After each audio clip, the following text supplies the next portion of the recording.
A handful of people control a disproportionately large percentage of the world's power.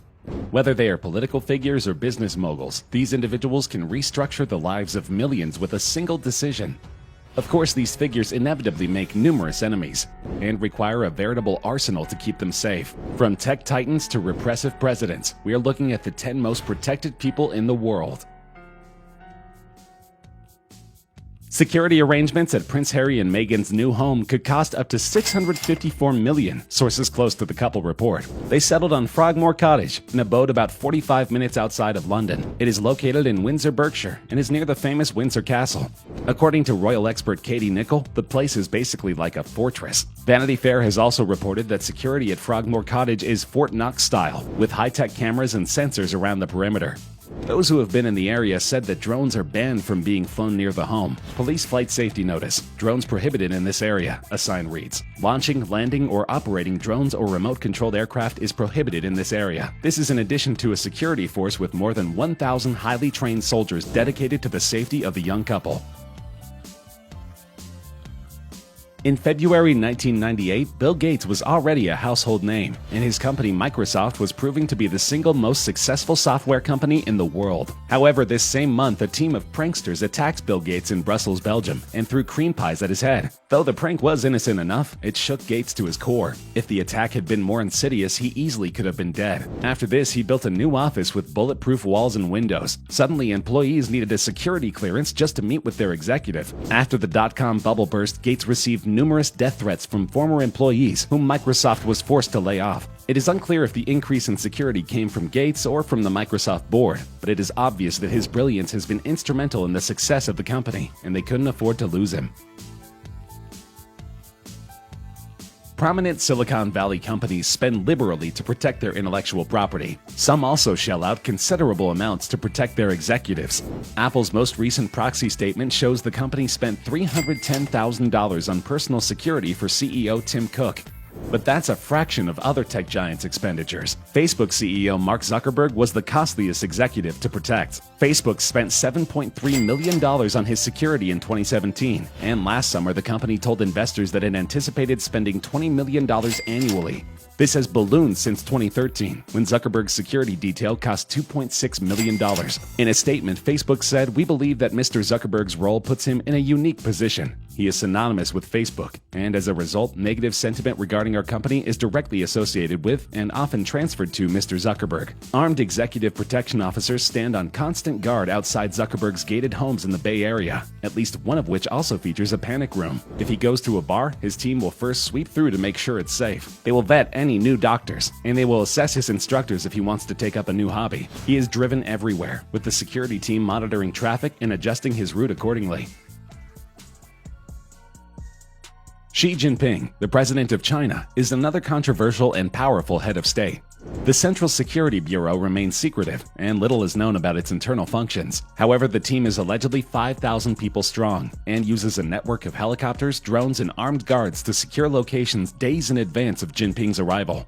Because China puts a huge emphasis on cybersecurity, the Central Security Bureau has a separate team to deal with any perceived online threat. However, in the past, the CSB has been used directly against the Chinese head of state. Apparently, in the 1970s, many of its highest-ranking officers planned a failed coup against then-leader Mao Zedong. Though the coup was quashed, people still question the loyalty of this semi-autonomous organization. When the unit was first formed, it had high requirements for enlistment. Any candidates must be a junior high school graduate, a requirement that does not appear to be much today, but it was considered tough back in the early 1950s, when over half of the Chinese population was illiterate. The unit was prohibited from participating in any public parade, with only a single exception. After the arrest of the Gang of Four, a huge celebration was held in October 1976 in Beijing, and the unit was granted permission to participate in this single public event.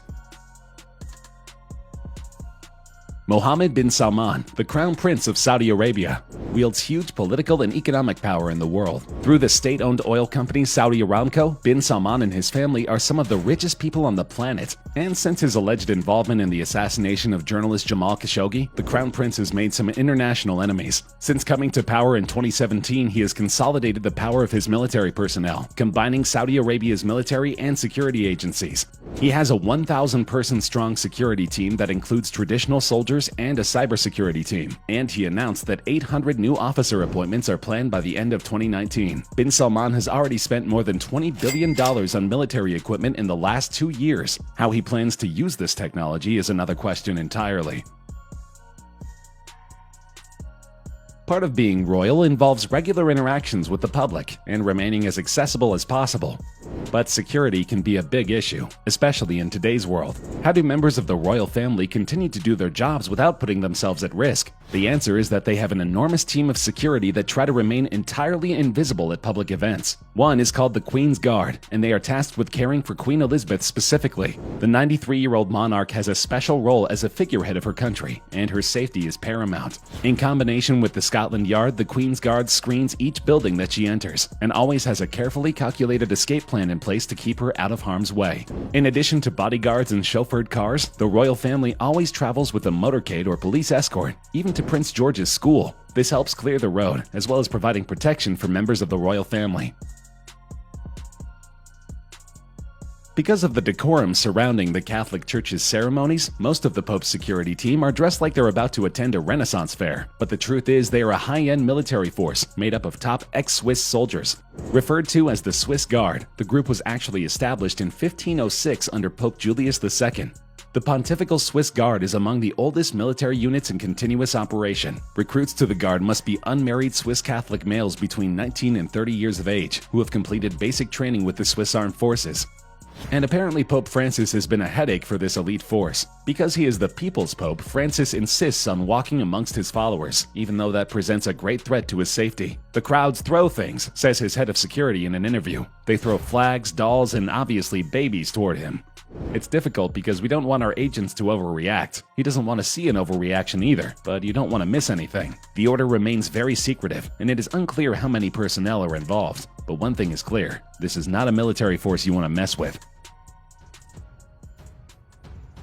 Kim Jong-un is the president of North Korea and easily one of the most contentious politicians on the globe. His repressive government is renowned as one of the most brutal totalitarian forces in history, and Kim Jong-un is not someone to take lightly. On December 12, 2013, Kim ordered the execution of his uncle for treachery. Kim is widely believed to have ordered the assassination of his half-brother, Kim Jong-nam, in Malaysia in February 2017. The same year, the North Korean government stated that the CIA of the United States and the South Korean National Intelligence Service hired a North Korean lumberjack who worked in Russia to assassinate Kim Jong-un with a biochemical weapon that was both radioactive and nanopoisonous, and whose effect would have been delayed by a few months. Since then, Kim has beefed up his already impressive security squad. His team is comprised of dozens of highly trained martial artists who jog alongside Kim's limo when he travels. One bizarre requirement being they can't be taller than pint-sized Kim, who is about 5 feet 5 inches. The mysterious bunch seems to appear from nowhere every time their leader's limo slows down. They also seem to be able to choreograph themselves so that they always have a 360-degree view around Kim. Whenever Kim travels, he flies with 2 decoy jets, so it's unclear which plane he's actually traveling in.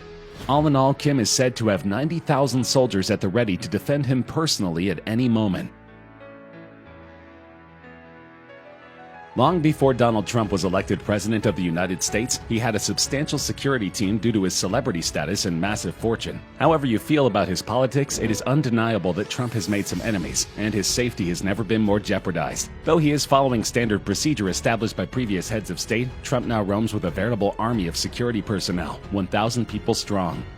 The presidential motorcade includes a quick response team, a sealed cabin, and a unit to respond to nuclear, biological, or chemical weapons. In addition to Air Force One, debatably the most secure aircraft in the world, Trump's armory includes the presidential limousine, nicknamed the Beast, the Marine One helicopter, plus a litany of supporting vehicles and staff. They're all designed to keep the president safe and away from protesters. However, Trump's leisure trips have invoked criticism. His trips to play golf at his Mar-a-Lago resort in Florida have cost taxpayers just shy of $150 million, while his security security is government mandated, he has cost taxpayers more than 3 times the amount as the Obamas for an equivalent period. Trump also spent $16 million on a new state-of-the-art Cadillac CT6 sedan, with everything you'd need to stay alive in the midst of an attack, including bulletproof glass, a supply of the president's blood type, and an independent air supply to thwart a chemical attack. Vladimir Putin worked for many years in Russia's Federal Security Service before climbing the political ladder and becoming president.